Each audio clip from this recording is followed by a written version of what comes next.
हमारी YouTube family देखिए असम का हाल क्या हो गया हुआ है। यहाँ इतना बाढ़ आ गया, चारों तरफ पानी ही पानी दिखाई दे रहा है। यहाँ का लोग बहुत परेशान हैं। देखिए क्या हाल है,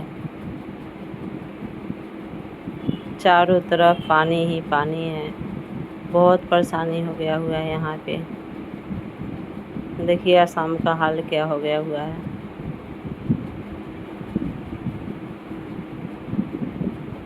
भगवान कब रक्षा करेंगे। यहाँ पर बहुत परेशानी हो गया है, सबका घर घर में पानी ढुक गया।